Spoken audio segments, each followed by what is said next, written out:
Okay. Hi class. Welcome sa ating asynchronous class. So, I think first time yung makakaranas ng video discussions uploaded sa YouTube, no? So, ang inyong lingkod ay dati pang nagawa ng videos, no? Actually, dati ko pa tong account since high school. So, kung meron ka makitang mga kung ano-anong videos dyan, bahala ka kung papanoorin mo, pero I suggest wag. Okay? Pero aside sa mga videos natin nung high school, meron din tayong videos relating to tax. So if interested ka na makinig ng mga tax discussions para mas maintindihan mo for income taxation, you can check the other videos. So like, share, and subscribe. Pero hindi, ang pinaka-focus natin dito is to have our asynchronous class for corporate governance, business ethics, risk management, and internal control with the particular topic of internal control. Okay, so actually dalawang chapters tayo ng internal control and fraud and error. So tutuloy na natin para technically tapos na tayo sa malapit na tayo matapos. Yun na lang, mas technical yun. Malapit na tayo matapos for this subject. Okay? So, sige, proceed tayo for internal control. Medyo mabilis ang discussion na lang naman to kasi it's more of an introductory session. Okay, introductory lesson to. Kasi mapapansin nyo class, itong mga to is babalik or parang itatakal din natin sa next subject nyo. Okay? For the audit process na talaga. So, as stated naman before, parang itong subject natin is pre-audit. So, introductory lang muna tayo for the concepts of internal control, fraud, and error. Okay? So, wala na yung ano natin, wala na yung cabbage roll natin. Kasi syempre, asynchronous tayo, isipin mo na lang, sa'yo ka na lang mag-isip ng mga tag mo dito, ng mga sarili mong questions, ano, okay. Imagine mo, ano kaya yung mga dapat tatanong sa akin ni sir? Pero, sagutin mo na yan on your own. Okay. Sige, proceed tayo. Internal control, okay. For definition, the process designed and effected by those charged with governance, management, and other personnel to provide reasonable assurance about the achievement of the entity's objectives with regard to reliability of financial reporting, effectiveness, and efficiency of operations and compliance with applicable laws and regulations. Sorry, na-discuss ako sa background natin nung nasa beach pala ako for today's video. Pero back to the topic, internal control, okay. Designed and effected process by those charged with governance and management. So, galing yan sa management natin. And kung babalikan natin yung dating lessons natin, meron kasi ngang mga risks, okay? Yung mga business risk natin na kailangan ma-address. So, paano siya inaayos or paano siya ma-mitigate through these internal controls, okay? It provides reasonable assurance. Okay, ito, topic to ng pang-audit. Pero pag sinabi mo kasing reasonable assurance, hindi siya, or tipo siya na parang sapat na. Okay, sapat na tiwala or sapat na parang claim na itong mga internal controls na ito is ma-achieve niya yung goals and objectives ng isang company. Which is mostly para, yun nga, makuha mo yung revenue, which is the primary goal, pero at the same time is mabawasan or mawala totally yung mga risk na meron tayo. Okay? Reasonable assurance lang siya. Kasi meron tayong tinatawag na or term na absolute assurance, which is parang the perfect assurance. Parang sinabi mo sa jowa mo na ano na ikaw lang, wala nang iba. Is that an absolute assurance or reasonable assurance? Walang absolute assurance sa mundong ito. Okay, reasonable lang. Okay. Hanggang ano lang tayo. Tamang ano lang. Low-key assurance. Okay? So, ano ba yung mga objectives nitong internal control na to? First is to have reliance on the entity's financial reporting, to have or to achieve effectiveness and efficiency of operations and compliance with applicable laws and regulations. So sa tatlong to, umiikot yung concept natin ng internal control. Bakit? Kasi itong mga to ay better of risks. Okay? Like itong financial reporting, magkamali ka lang ng na-report, hindi siya authorized, yung mga ganong klaseng bagay, di ba? May mga risks na yung entry mo ng mga transactions is mali. Or otherwise, kung babalik naman tayo sa mga previous lessons natin plus yung exam natin, kung merong tipo ng intent to deceive, which is equivalent to fraud. So, paano natin siya maayos through internal control? Okay? Regarding naman effectiveness and efficiency of operations, more of ano ito papasok na to dun sa operations audit na tinatawag natin na parang paano ba natin magiging kumbaga mas productive yung pinaka-operations natin. Paano ba magiging smooth na masasabi natin na lahat ng resources natin is na-utilize natin and na-avoid natin yung mga possible losses pagdating sa ating mga resources. Okay. And lastly is for compliance with applicable laws and regulations. Mostly, lahat naman ng businesses natin is merong governing body yan. So, dapat sila ay nag-a-address ng kanilang rules and regulations. Internal control system, all the policies and procedures or of the internal controls adopted by the management of an entity to assist in achieving management objectives of ensuring as far as practicable the orderly and efficient conduct of its business, including adherence to management policies, the safeguarding of assets, prevention and detection of fraud and error, the accuracy and completeness of accounting records, and the timely preparation of reliable information. So basically, ito lang yung parang ano ba yung internal control na meron yung isang company or isang business. Again, babalik naman tayo dun sa mga naging objectives natin, mostly for financial reporting. Paano ba natin siya maayos? Um, um, Aside from that, yung pinaka-operations nga. And lastly is dun sa, ulit yun, compliance with the rules and regulations. Okay? So dito, mas based sa definition, mas nag-focus tayo dun sa financial reporting perspective. And meron tayong tinatawag dito na elements or components of internal control. So take note to class, no? Itong may abbreviation tayo which is CRIME. Okay? Internal control. Ang abbreviation natin or ang bumubuo natin dito or components ng internal control ay crime. Okay? Again, crime. Madali kasi siyang maintindihan, ma-recall rather or makabisa. Pero madalas siyang makikita mo pagdating sa audit perspective na. Lahat to lumalabas lagi yan sa board exam itong components of internal control. So by putting in your mind na itong abbreviation na crime, madali mo na siyang ma-recall all throughout. Okay? So crime, bakit ba yun yung pinili natin? Siyempre, yung crime, isa siyang risk. So, andyan yung internal control para ma-mitigate or mawala siya. Okay? So, crime. Paano ba? Saan ba natin nagawa yun? Bisa bukasin natin, binili siya sa parang, tawag mo dito, pagkakasunod-sunod. Pwede nyo siyang tingnan, pero as to our abbreviation, ayan, sisimula siya with control activities. Okay? So, that's for C. R for risk assessment procedures. I for information system, M for monitoring of controls, and E for environment or the control environment. So doon siya pumasok yung letter E natin. Okay. Starting tayo with control environment. Control environment, ano ba to? It's the overall attitude, awareness, and actions of directors and management regarding the internal control system and its importance in the entity. Imagine a company, doon kasi isang team. Ano ba yung parang, masasabi mo na agad yan, parang working environment doon. Okay, ano ba yung working environment natin? Ito bang mga namumuno sa atin is ethical? Ginagawa ba nila yung tungkulin nila? Gawag dito. Ina-adhere ba nila yung mga rules and regulations? Ethical ba sila? Yung mga ganong klaseng bagay, no? So, paano sila mamuno? And at the same time, hindi lang naman sa mga namumuno, pati dun sa mga pinaka-empleyado. Like, how do they adhere with all the policies and procedures na meron ang isang business or company?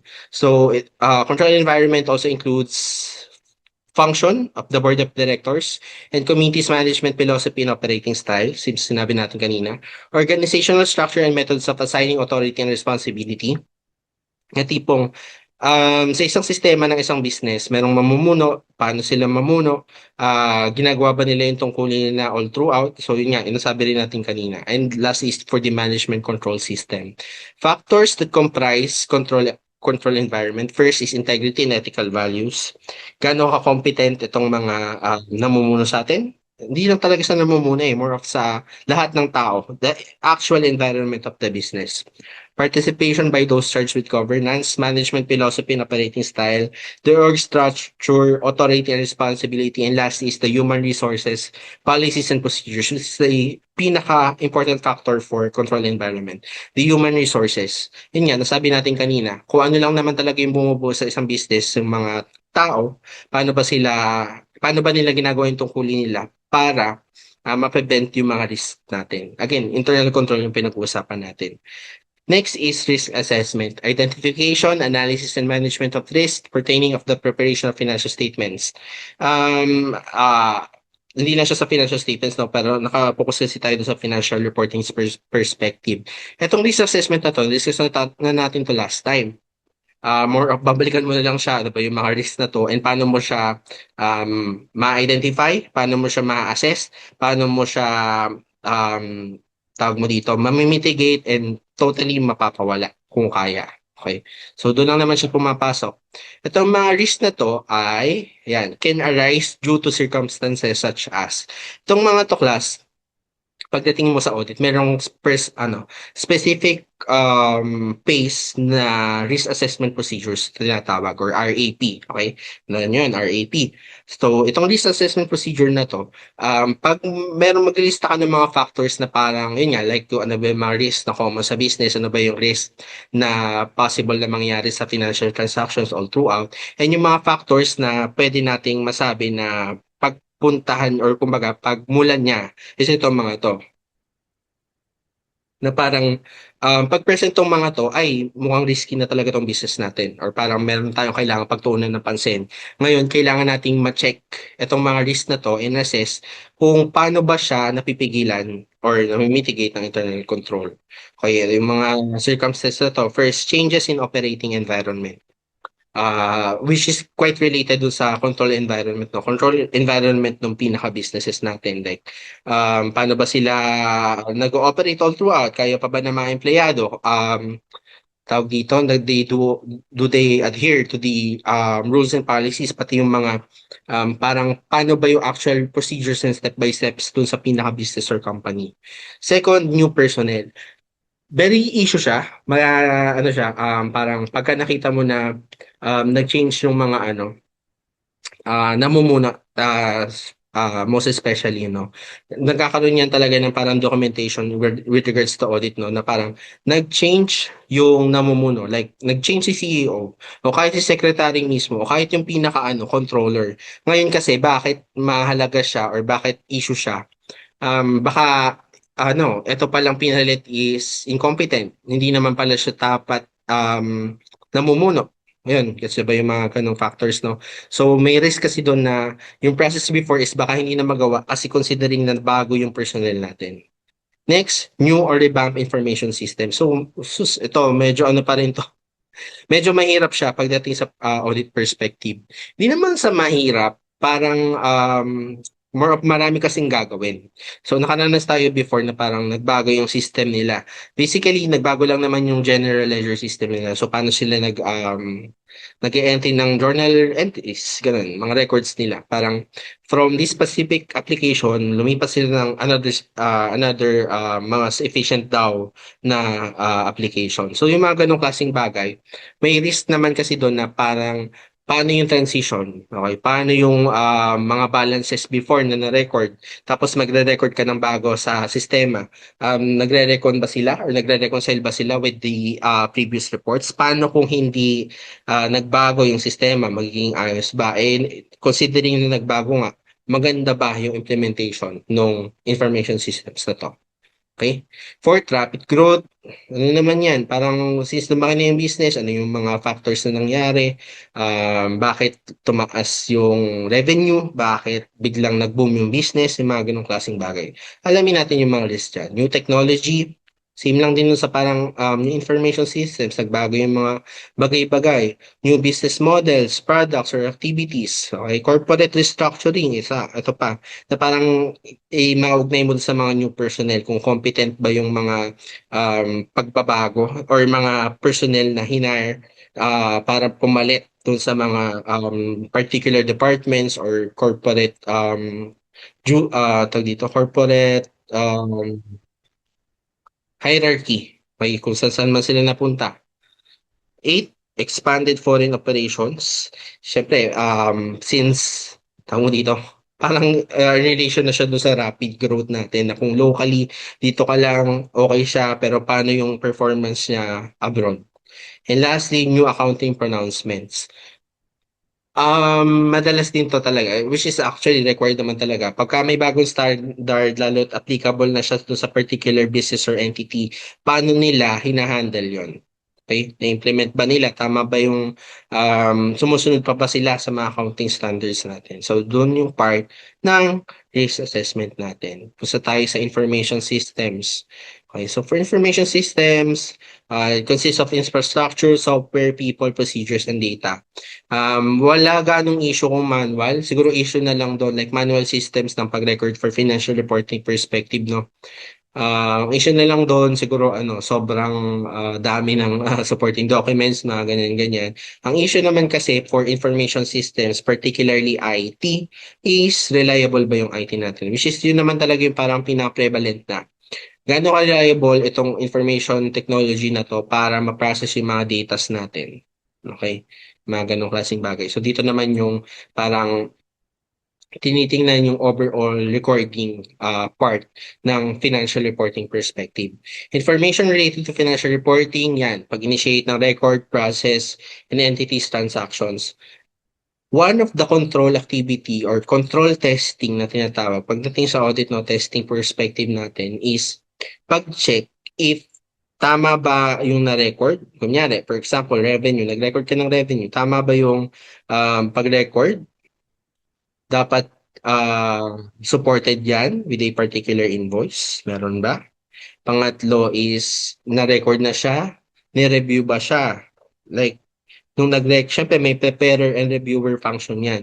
Yung nag-prepare ng journal entry, dapat meron pang higher individual dyan na mag-check nung pinipare niya. Which is yun nga, yung parang perspective naman or responsibility of the reviewer. Mga ganong klaseng bagay. Okay, for this information systems. Resolve incorrect processing of transactions. Like yun yan, nasabi natin before. Nag-record ka, paano kung mali? Itong si reviewer, nag-review nga, hindi naman ni-review ng tama. O, may mali pa rin. Ano yung gagawin para maayos siya? Siyempre, I think reverse, pinakamadali. Pero most of the time, ang gagawin dyan sa mga journal entry systems natin, information systems natin is ipapa-delete. Okay, unpost, i-delete yung pinaka-journal entry transactions para malinis yung pinaka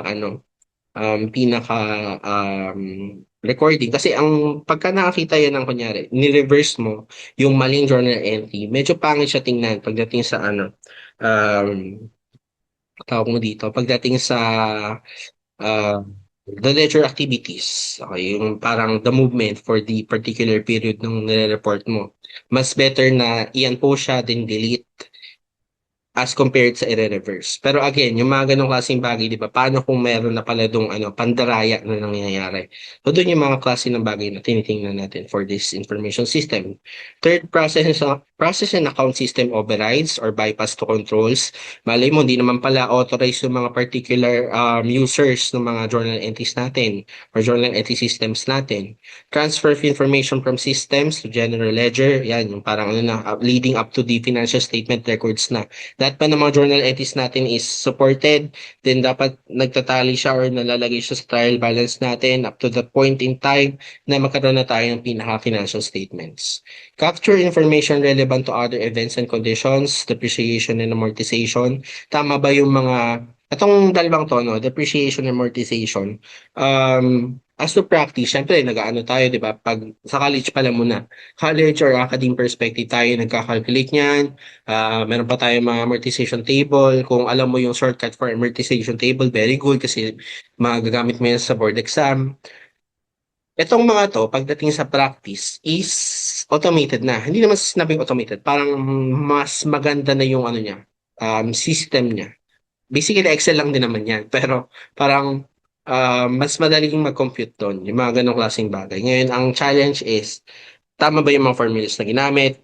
Reliable pa ba yan? tama pa ba yan sa policy, nag-a-agree ba yung mga depreciation policy na yan doon sa kung ano ba talaga yung documented sa business, yung mga ganong klaseng bagay. Six, ensure information required to be disclosed by the applicable financial reporting framework is applied in the financial statements. Napag-aralan nyo naman sa financial accounting na hindi lang naman sapat na mag-decide ka na ito yung particular accounting principle na gagamitin mo, especially for estimates. Dapat lahat yan is dinedisclose. So mahalaga na meron din tayong good information system for that. Focus on journal entries and related business process. Mostly ito nga, purchase operations, compliance, and recording. Na mostly naman kasi, pagdating sa internal control system natin, yun nga, for financial reporting perspective, again, kung meron kang preparer, merong reviewer, dapat yan ay supported with a particular supporting document and goods ka na. Okay, pagdating dito. Control activities. Last na ba? Hindi pa. Second to the last. Policies and procedures that help ensure the management directives are carried out. These are more concrete or specific na mga internal control talaga na activities na ginagawa. And madalas, dito nagkakaroon ng the actual testing pagdating sa auditor's perspective. The major categories of control procedures is first, yan, performance review. More of saan naman to, internal kasi to. Like, gaano ba mag-perform si manager? Gaano ba kagaling mag-perform yung supervisor or particular staff, financial analyst, or whatsoever? So, lahat yan, i-check. Ngayon, effective pa ba yung management style ni manager? Effective pa ba na yung supervising skills ni supervisor? Naiintindihan pa ba ng mga analysts and associates yung ginagawa nila? So, doon, titingnan yan. More of internal siya. Dito tayo sa information processing control. Okay. The general and application controls. May tatag tayo sa general controls. Mostly kasi yung general controls is either preventive or detective. Like preventive, preventive control, napipigilan niyo yung particular na pagkakamali. Um, One good example siguro is preventive control, yung pagkakaroon ng concept na meron ng reviewer dun sa actually pareho siyang preventive and detective eh. Wait lang isip tayo. Preventive control. Uh, preventive. Hmm, Preventive. Siguro part ng cash reconciliation process, no, nagkakaroon ka ng daily cash recon. Okay? Actually, preventive detective din siya eh. Pero pwede na rin natin siya sabihin preventive control. Na like, nape-prevent niya yung cases na kung daily yung daily activity, daily cash recon mo, nape-prevent niya yung cases na magkakaroon ng cash break na yung nirecord mo is hindi aligned with the bank statements, mga ganong klaseng bagay. Siguro na nga din talaga, preventive control, pinaka-best example is yung pagkakaroon ng authorization. Okay? Like, kunyari, purchase orders, dapat yan ay supported with an authorization by superior. Okay, 'di ba? Meron ka kunyari umorder si particular department ng particular materials needed niya. Ngayon dapat meron kang tawag mo dito, merong taga-authorize nung ginagawa niya. Otherwise, kung walang taga, yun nga, kung walang nag-authorize nung purchase order na yun, possible na magkaroon ng, yun nga, fraud. Yung tinatawag natin na parang misappropriation na baka biglang may nakawin na pala siya, yung mga ganong klaseng bagay. Okay. For detective naman, actually, yun nga, for cash recon din talaga siya. Mas better siya for cash recon na parang makikita mo agad, uy, may mali. May mali tayong na-record sa cash. Kasi ito yung nasa bank statements. Ngayon, bakit hindi tayo nagre-reconcile? Baka mali yung inuno mo, yung in-entry mo, or sadyang mali talaga yung bank kasi na-delay siya. Yung mga ganong klaseng control activities.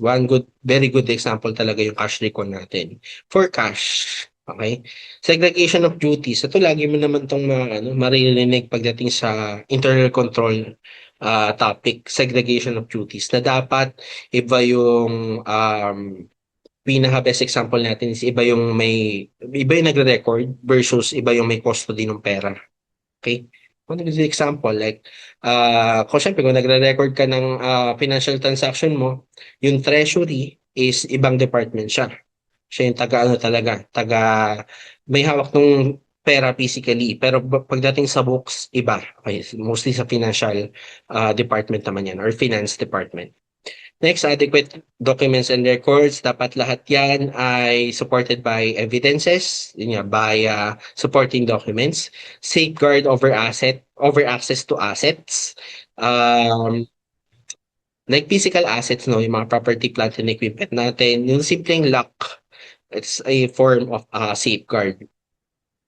Another form is sa IT naman, and tawag dito, financial transactions, automatic is yung paggamit ng mga system passwords. Like, bawal ka makagamit ng access sa application na to without being a registered user. Okay?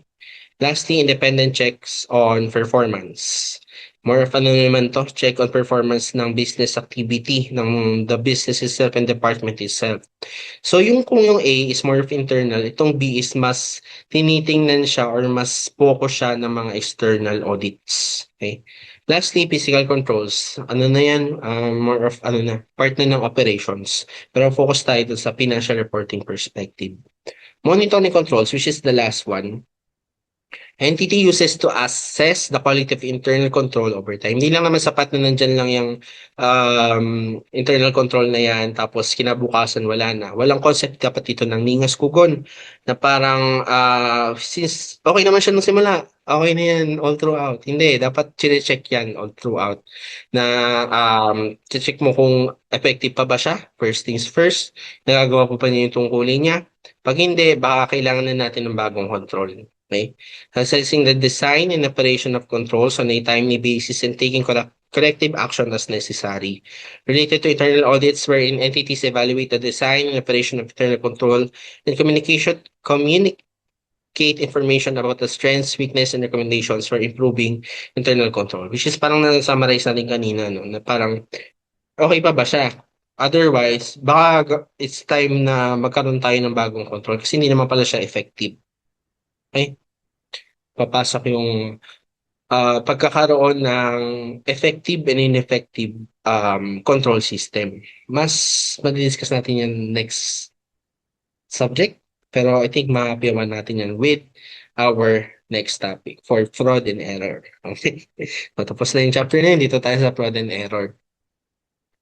Okay, magkakaroon tayo ng ano, clarification, lalo na sa exam natin kasi marami or as observed, no, laging nagkakamali yung students dun sa ganong question kung paano ba pag nagkamali ka lang ng record? Fraud ba yun or error? Imagine, na sobrang dami mo nang nire-record, dami-dami mong trabaho.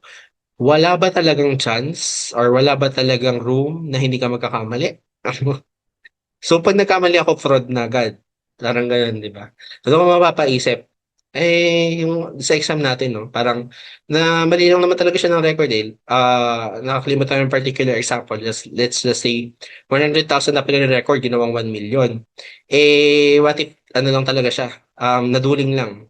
Or what if, pagod lang talaga. Which is, nangyayari talaga yung class sa practice. Ako, mainly, hindi naman mainly, sometimes nangyayari sa akin yun na, uy, na ano lang, nagkamali lang talaga ako ng ano, ng nirecord. Okay, ng as to amount. Or minsan as to GL code. Ngayon, fraud ba yun? Ay, di sana nakulong na ako. Di ba? Hindi, okay. Hindi naman siya intentional. Okay. So, yun yung talagang pinaka distinction natin for fraud. Fraud, intentional act involving the use of deception that results in material misstatement of the financial statement. So, balik tayo sa sample natin kanina. Kung gusto kong malugi yung business or yung client ko, edi sana, ano yun ko na, yun, okay lang, dahayan ko na ito mga to. Okay. So, yun, doon ako guilty of fraud. Okay. Pero yung ganung tipo na wala naman talagang pakialam doon sa tao, hindi naman sa walang pakialam. Pero technically, wala naman akong mapapala kung mamali yung ano ko, mamali yung, hindi, ano ba? Wala akong mapapala kung iniba ko yung financial reporting nila. Wala naman ako makukuhang incentives na like kunyari, "Uy, nakatulong ako sa business nila, ang laki ng revenue nila." Walang gano'n. Ginagawa ko yung trabaho ko. Okay. Which is yun nga, mag-record ng transactions. Wala akong intention na mamali. Tao lang tayo. Accountants ay tao lang din. So, talagang prone yan sa mga imperfections and pagkakamali. So, wala dong intent. Okay? So, yun talaga yung pinaka distinguishing factor. Again, mahirap po tunayan kung may intent ka to deceive, pero binabantayan siya. Okay? Meron at meron paraan para makita kung fraud talaga yung nangyari. So, there's an intent to deceive. Intent to deceive is what distinguishes fraud from errors. Tuloy tayo ayun na makikipagtalo dito. Types of misstatements natin, misstatements arising from misappropriation of assets and arising from fraudulent financial reporting. Based on hindi naman, sige, scholarly articles na din. Pero, babaan lang natin, miski sinong tanungin mong CPA, sinong tanungin mong instructor, lagi nilang sasabihin, etong fraud na to, may intent ba? Kahit lawyer, sasabihin nila, may intent ba? Otherwise, wala. Baka nagkamali lang talaga. Okay? Ganun yung ano, ganun talaga yung hinahanap. Okay? So, settle na natin yun. Balik tayo. Types of misstatements. Either misappropriation of assets or fraudulent financial reporting. Fraudulent financial reporting, financial recording of transactions, ganyan. Misappropriation of assets, ano nangyayari doon sa mga asset ng company? Baka biglang ninanakaw na. Or kung hindi lang naman din physical assets, maging yung mga investments, baka dinadaya na, yung mga ganong klaseng bagay. Okay. Asset misappropriation occurs when a perpetrator steals or misuses an organization assets. Dominant fraud scheme perpetuated and usually performed by employees. Pinaka, ano na lang tayo, babaan na lang or simplihan na natin yung example. Kunyari yung teacher mo sa high school or no college. Kinuha yung TV ano, sa room. Sabi, ay wala kasi ang TV sa bahay. Tapos, hindi naman ako sumisweldo na malaki. Kunin ko na lang yung TV ng CBSU. Yung mga ganun. So, ganun. Very good example of asset misappropriation. Na hindi naman sa'yo yung bagay, hindi sa'yo yung asset, pero either ninanakaw mo or ginagamit mo sa use not intended for it. Commonly occurs when employees sinabi hindi naman sa sinasabi natin or parang meron tayong bias na, uy, itong mga magnanakaw na to, madalas sa mga empleyado yan. Like itong mga physical assets na to, um, sila, sila yung guilty. Hindi naman in general kasi, or parang yun nga, like in the general perspective, sila kasi yung mas may access talaga. Like araw-araw nilang nahawakan, araw-araw nilang ginagamit. So, sila yung mas common na gumawa nung asset misappropriation. Okay? Commonly occurs when employees gain access to cash and manipulate accounts to cover up cash thefts. Very, very specific na. Kaya meron nga tayong balikan natin yung internal control natin kanina. Kung merong proper segregation of duties, maiiwasan to. Like, yun nga, nagre-record ka ng cash, tapos, let's say, parehas din yung may hawak ng custody ng pera, edi talaga namang mananakaw yan or madadaling madaya. Okay? Manipulate cash disbursements through fake companies, meron mang expenses, sabi, ay may babayaran akong tawag dito, may babayaran akong Shopee or like TikTok parcel, gamitin ko muna yung pera ni company. Pera ni company. Okay. Di ba? Tapos papalabas na uh, office supplies. Okay, kaya kung anumang klaseng expenses na makakita mo, mali na. Okay, mali. So, that's a form of asset misappropriation. Gaano man yung kaliit actually. Malit man yung value niya, kumuha ka man ng tornilyong maliit dun sa inventory nyo, still asset misappropriation. Again, kung di sa'yo, wag mong ipilit. Moving on. Third, steal inventory or other assets and manipulate the financial records to cover up the fraud. O yan, dahil hindi ako yun nga, lista ko doon sa example natin kanina. Steal inventory or other assets and manipulate the financial records to cover up the fraud. So, medyo related to siya sa financial reporting pero kasi nga kung nawala yung particular asset na yon tapos nasa records pa siya, eh wala, makakapagduda. So, ang gawin mo, turuan ng magnakaw, no? Ang gawin mo, kunyari, kumuha ka ng TV, tapos sabihin mo, declare mo, fully depreciated yung asset. TV, asset. Oo, PPE naman din yun. Asset, PPE pala. Yeah, oo. Gagawin mo, hindi lang sapat na kukunin mo yung TV. Siyempre, balikan mo yung PPE schedule mo, baka ano na yan, andun pa siya, or like hindi pa siya fully depreciated. So, gagawin mo, yung useful life niya, babaan mo ng 3 years, tapos kanyari naka 3 years na talaga yung TV, kahit yung talagang useful life niya 5 years, tapos yung ano mo, yung purchase date mo, agahan mo as compared do sa talagang actual date na nabili mo, para yung depreciation niya, yun, business. Ang ganun, hindi lang sapat. Pero syempre, class, hindi natin gagawin. Kasi, it's a form of fraud.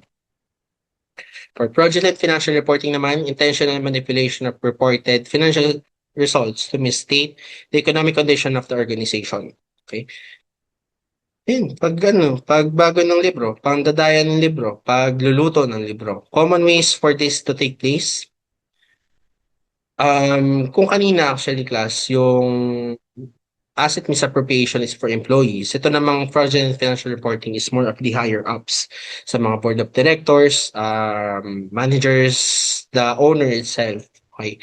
Bakit kasi sila naman talaga yung may parang last say pagdating sa financial transactions natin? Kung ano ba yung de-declare nila. Again, yung mga financial statements na yan, sila yung mag-ano yan, mag-approve. Like yung mga board of directors, hindi ilalabas yan hanggat hindi siya ng audit, pero at the same time, hindi din talaga siya lalabas hanggat hindi siya permado ng board of directors kasi yun ang ilalabas sa public. So kung meron man connivance or parang pandaraya and collusion between the interests of the auditing company plus the organization or the company or the business itself, dadayain natin, imanipulin natin yung records natin, o di yun. Doon tayo magkakaroon ng mas maganda access sa fraudulent financial reporting. Hindi siya magagawa ng simpleng empleyado lang kasi siguro mga accountants, like, ayun, kaya siya. Pero yung, like, the operations, more of dun sa mga nasa field, hindi nila yung kayang gawin. Okay? Or limited yung access nila. Common ways for this to take place, manipulation, falsification, or alteration of accounting records or supporting documents. Again, pandarayan na yan ng mga ebidensya at records natin for a while.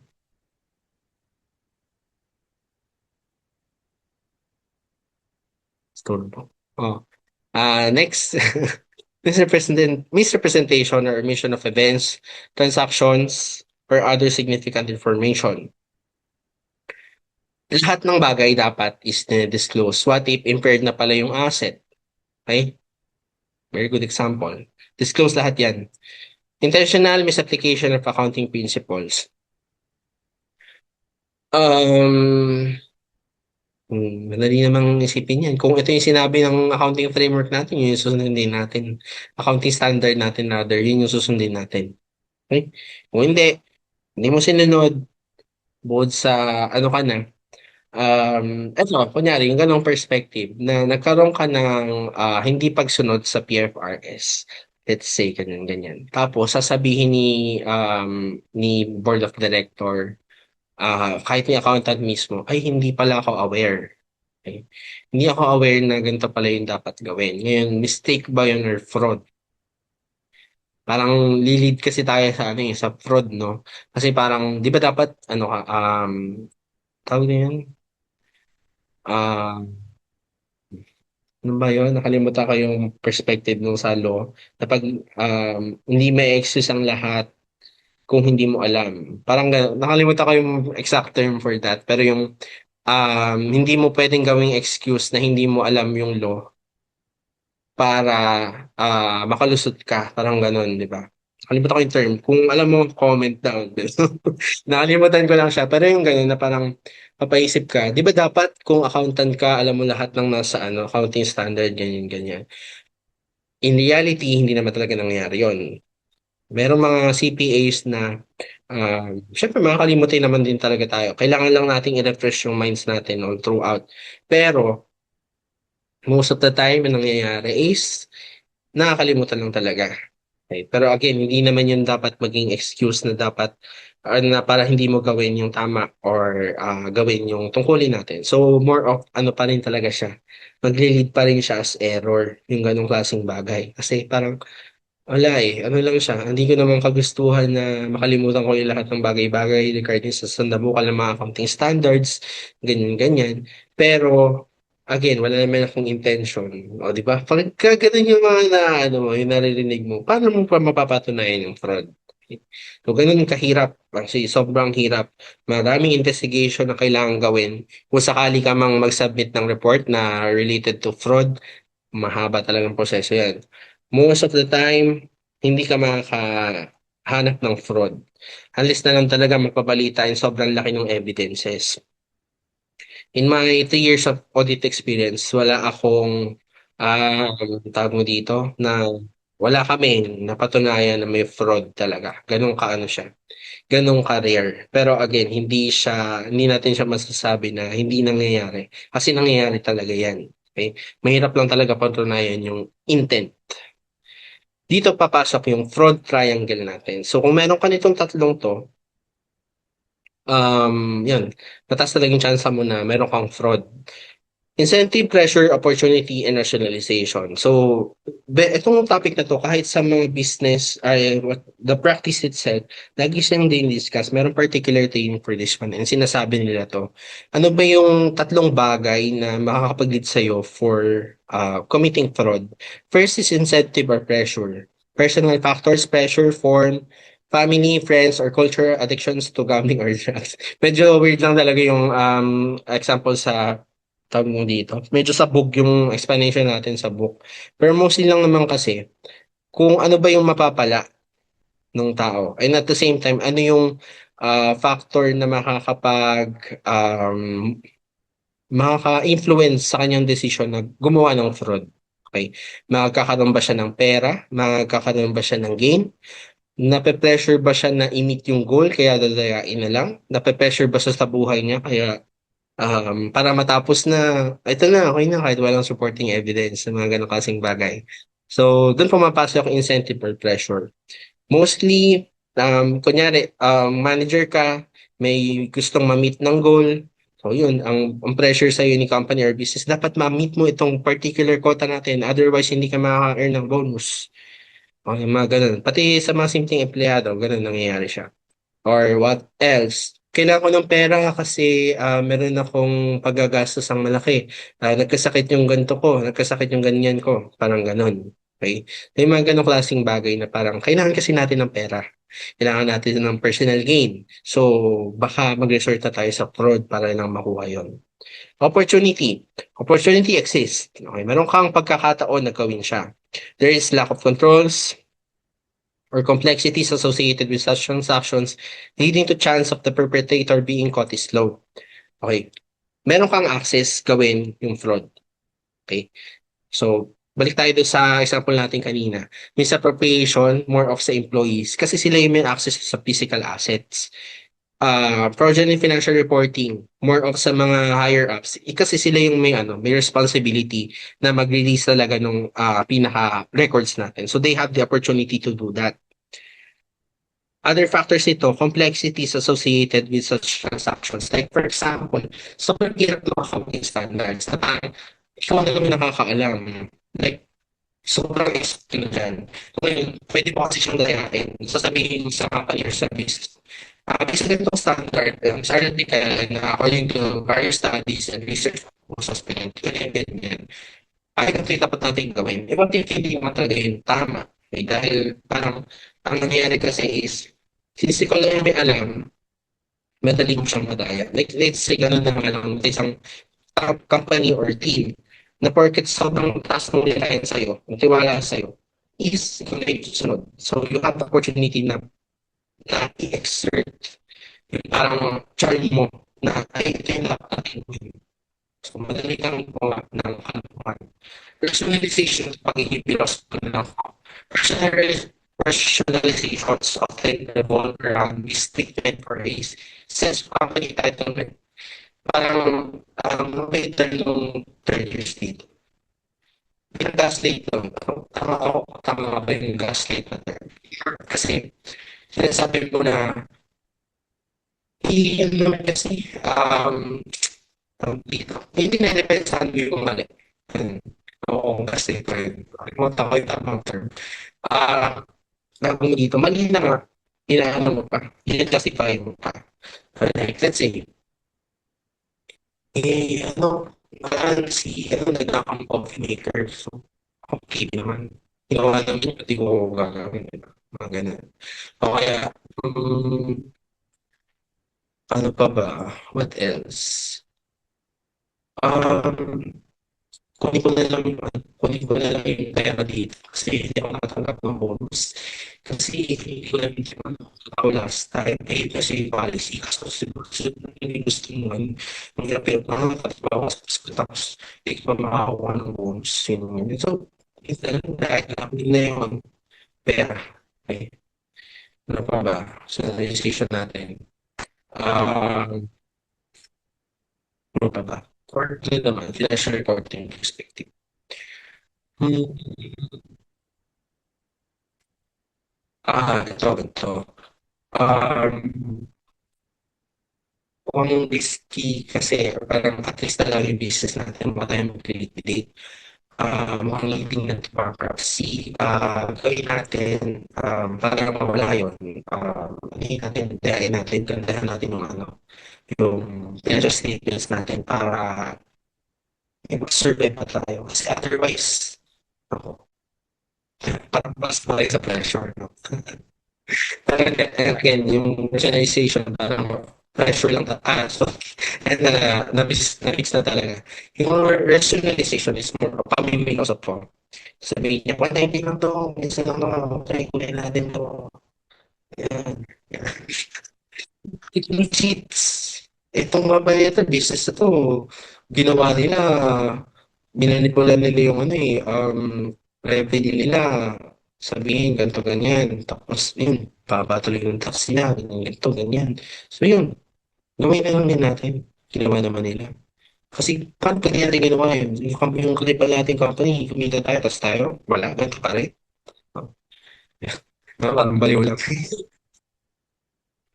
Okay. Oo, yun na. So, again, pag andito yung three factors ng fraud triangle natin, leading talaga yan to fraud. Parang three factor na masasabi mo may fraud involved na talaga. Babalik tayo sa last topic natin, which is internal control. Madalas na nangyayari talaga is merong material weakness ng internal control or the control itself.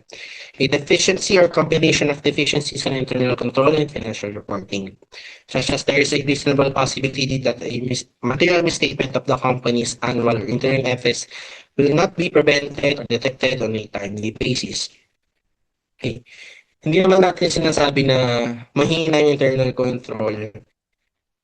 Sure na magkakaroon ng material misstatements sa records natin. So, paano bang ibig sabihin nun? Like for example, hindi naman ibig sabihin na paano ba? Ano natin ma-justify yun? Hmm. Almost always kasi pag mahina yung internal control, nagkakaroon talaga ng pagkakamali sa financial reporting transactions natin. Pero like let's say, itong si incompetent na personnel, again, di ba parang factor yon na parang tinitingnan, sinasabi natin na meron pa siyang capability para i-handle itong control procedure na to. Otherwise, baka dapat magkaroon tayo ng additional control. So like, let's say yun na nga, no? Competence nung gumagawa, like nung preparer, reviewer, whatsoever, ganyan, ganyan.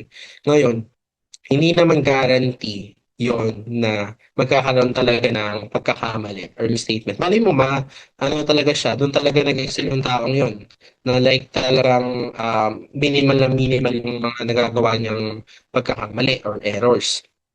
So, ang tanong, may material effect ba yun dun sa financial reporting transactions natin? Financial statements natin. Kung wala naman, wala namang material or grave effect, eh di okay lang. Okay, kahit na meron tayong weak internal control, meron tayong material weakness, weak, actually immaterial yung tawag dun eh. Immaterial yung weakness natin na yun. So, okay lang. Okay lang. Walang perfecto. Again, walang perfecto.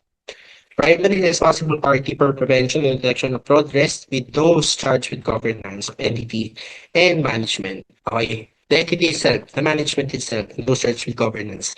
Hindi siya tungkulin ng auditors. Okay, so kung audit perspective tayo ha, hindi siya dapat tungkulin ng external auditor. Siyempre, business mo yan. Business mo yan. Dapat ikaw na yung ano, ikaw yung may pinaka-responsibility ang gagawin ng auditors dyan. Yung mga auditors dyan, mostly, taga-ano lang yun, taga-comment lang yan, taga-puna. Okay? Income smoothing, ito mga ano naman to, parang related to controls, related to fraud and error, na parang titingnan mo fraud or error ba siya? Or hindi naman pala, more of ano siya, yung assess mo, mali ba siya? Fraud ba siya? Ethic ba siya? Unethical? Babalik tayo dun sa concept natin ng part in corporate governance and business ethics. So, itong income smoothing, so general definition siya actually, earnings management, cooking of books, and paper entrepreneurialism, choosing accounting methods and making accounting principle changes to produce a specific income level or trend. So parang technically pagpapaganda to ng libro. Pero meron kasing merong activity na ethical, meron ding unethical, and talagang leading na or talagang fraud itself. Okay? Increase reported earnings during a downturn and decrease reported earning during prosperous times. Di ba kung babalikan niyo sa tax, minsan meron tayong kalimutan ko yung particular section na yun or topic na tax. Ano ba yun? Kalimutan ko, yung parang magkaroon ka lang ng tax deductions, yung talagang valid tax deductions. Kasi di ba meron tayong tax evasion and tax deduction, mga ganun klaseng bagay. Merong legal na paraan at mabawasan yung tax. Pero again, meron naman talaga ang fraudulent, which is talaga doon sa tax evasion natin and other things na hindi naman talaga based sa batas.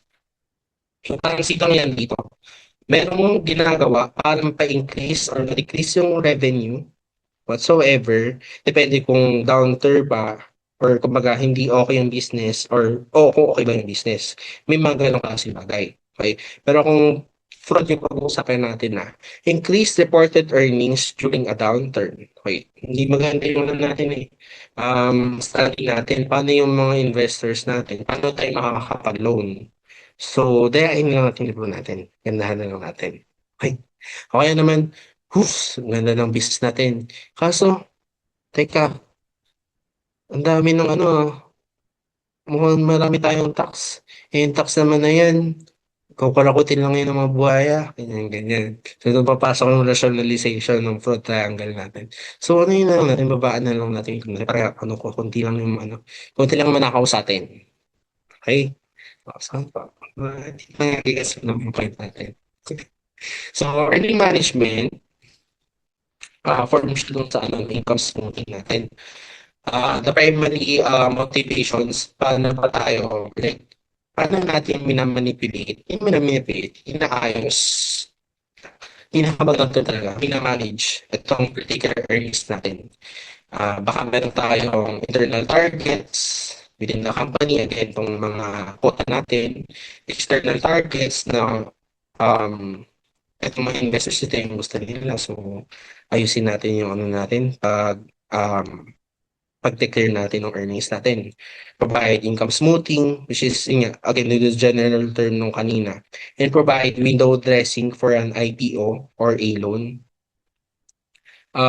More of, ano naman to, pagpapaganda, parang related siya doon sa meet external targets. Na window dressing ka, again, ginawa mo or parang minanipula mo yung books mo within a 2-point period na dapat dito ka sa period na nag-record pero dapat for the next year pa siya, vice versa, ganun, ganyan. Para maganda tingnan yung books para maging okay siya sa paningin ng mga investors as well as loan givers, mga papautang sa atin. Okay. So, as to the techniques, ito yung sinasabi natin kanina na meron namang bagay na valid, ethical, and meron talagang unethical pagdating dito sa earnings management natin. Strategic matching. So, yun nga. Siguro, basic example lang ako talaga yun sa tax na ganito yung policy para mababa yung tax mo. Okay, go for it. Meron din na pag-change ng accounting policy sa accounting naman sa kanila. Change in methods or estimates. Like for example, nagbago ka ng depreciation method or whatsoever, kung ano pa mga estimates yan, para lang mapababa yung mababayaran mo. Again, legal siya. Pero minsan napapaisip yung mga tao, yung business organizations, kung ethical ba siya. Parang yun kasi parang nagiging issue niya. Ewan kung bakit. Pero kung business naman kasi, siguro andun yung ano, andun yung connotation na pag-business pera lang yan, ganyan, ganyan. So maganda sana maging tapat ka na lang. So parang ang nangyari kasi dito, unethical pa rin sila kasi masyado silang gahaman sa pera, parang ganyan. Ganyan yung sinasabi nila. Pero valid pa rin naman siya in a way. Ang hindi valid is ito, fraudulent reporting and fictitious transactions. Which is talagang ano na to. Sunok dulo. Ano ba yan? Basta harok-rokang ano, kasalanan at pagkakamali. Okay. The highest pinnacle of fraud. Okay. Okay. Kailangan. Mababat pa ako. Sakto lang. For the next meeting natin, no, paki-advise ako kung tayo ba ay tutuloy for a synchronous online reporting or pwede pa naman tayo mag-face-to-face reporting for the next topic discussion. Okay? After nito, either yon yung reporting nyo or yung last two chapters ng book natin, which is yung parang internal control for assets, liabilities, and equities. So last na. Tapos na yung subject natin, no? And kung di kasi tapos na exam, middle class, Canadian finance, and and serves cerebral uh, pick up people surgery and options. It with us. We love you guys. Peace.